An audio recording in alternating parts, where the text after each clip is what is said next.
ആദ്യമൊക്കെ നമ്മുടെ കടയിൽ ചെറുപയർ ഉണ്ടാക്കിയെന്ന് വെച്ചപ്പോൾ പുട്ടും പപ്പടം ചെറുപയർ കണ്ടിട്ടാണ് പോരുന്ന വെച്ചത്. പുട്ടിൻ്റെ കൂടെ മാത്രമൊക്കെ പോരുന്ന വെച്ചത്. അങ്ങനെ വരുമ്പോഴല്ലേ ചെറുപയർ കുറച്ചൊക്കെ ബാലൻസും വരാറുണ്ട്. ഞാനൊന്ന് ഈ കറി ഒന്ന് മാറ്റി പിടിച്ച് നോക്കി, ചെറുപയർ മസാലക്കറി ആക്കിയാലോ എന്നത്. നോക്കുമ്പോൾ എന്താണ് പൊറോട്ടയുടെ കൂടെ അപ്പത്തിൻ്റെ ഇടിയപ്പത്തിൻ്റെ കൂടെ ഒക്കെ പോണ്ടിപ്പം. പിന്നെ നമ്മുടെ കടയിൽ കഴിക്കാൻ പറ്റുന്ന ആൾക്കാരെ എന്താണെങ്കിലും തുറന്ന് പറയട്ടോ. ടേസ്റ്റ് ഉണ്ടെങ്കിലും ടേസ്റ്റ് ഇല്ലെങ്കിലും ഉപ്പ് കൂടിയാലും ഉപ്പ് പറഞ്ഞാൽ എന്താണെങ്കിലും തുറന്ന് പറയുന്ന ആൾക്കാരാണ്. അതുകൊണ്ട് എൻ്റെ ഭാഗ്യമായി.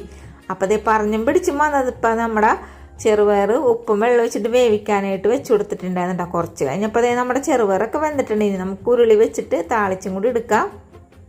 ചെറുപയർ എപ്പം ഞാൻ വേവിക്കാൻ വെച്ചാൽ മുമ്പത്തെ വീഡിയോയിലൊക്കെ ഞാൻ നിങ്ങളെ കാണിച്ചിട്ടുണ്ട്. ചെറുപയർ മാത്രം വേവിക്കാൻ വെച്ചിട്ട് വെള്ളം കുറഞ്ഞു പോകും. ഇതെന്താണെന്ന് എനിക്കറിയില്ല, പക്ഷേ ചെറുപയർ വെന്തും കിട്ടിയിട്ടുണ്ടാവും കേട്ടോ.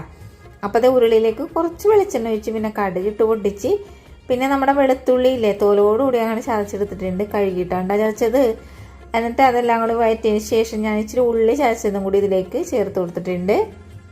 2-3 ടൈപ്പ് ചെറുപയറിൻ്റെ വീഡിയോ ഒക്കെ ഞാൻ നേരത്തെ അപ്ലോഡ് ചെയ്തിട്ടുണ്ട്. കാണാത്തവരൊന്ന് കാണുക, സപ്പോർട്ട് ചെയ്യാൻ മറക്കരുത്. പിന്നെ കുറച്ച് കറിവേപ്പിലയും കുറച്ച് അതേ തന്നെ വറ്റൽമുളക് ഇട്ട് കൊടുത്തത്. എന്താണെന്ന് വെച്ചാൽ വറ്റൽമുളക് ചെറുപയറിൻ്റെ മുകളിൽ പൊന്തിക്കിടക്കുമ്പോൾ തന്നെ നല്ല ഭംഗിയായിരിക്കും. അതുകൊണ്ട് തന്നെ പിന്നെ കുറച്ച് മഞ്ഞപ്പൊടിയും മുളക് പൊടിയും ചിക്കൻ മസാല ഇട്ട് കൊടുത്തത്. ഈ ചിക്കൻ മസാല ഇടുമ്പോൾ നല്ല ടേസ്റ്റ് ആയിരിക്കും പയർ കറിക്ക്. ഇനി നമുക്കേ നമ്മൾ ബീഫ് കറിയൊക്കെ വെക്കുമ്പോൾ കുറേ വെള്ളം ഉണ്ടാവും ബീഫിൽ. പക്ഷേ ഇത് ചെറുപയർ കറി എപ്പോൾ വെച്ചാലും ഞാൻ വെള്ളം കുറവായിരിക്കും. അപ്പോൾ അതുകൊണ്ട് തന്നെ ഞാൻ ഇത്തിരി വെള്ളം ചൂടാക്കി വെച്ചിട്ടുണ്ട്.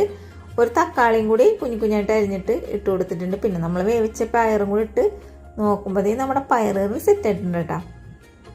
ഇത് അപ്പത്തിൻ്റെ, പൊറോട്ടയുടെ, ഇടിയപ്പത്തിൻ്റെ, പുട്ടിൻ്റെ, ചോറിൻ്റെ എന്തിൻ്റെ കൂടെ കഴിക്കാൻ പറ്റും അടിപൊളി ടേസ്റ്റുള്ള പയർ കറിയാണ്. ഉണ്ടാക്കാൻ മറക്കരുത്. അതേപോലെ സപ്പോർട്ട് ചെയ്യാനും മറക്കരുത്. വീഡിയോ കണ്ടതിന് താങ്ക് യു.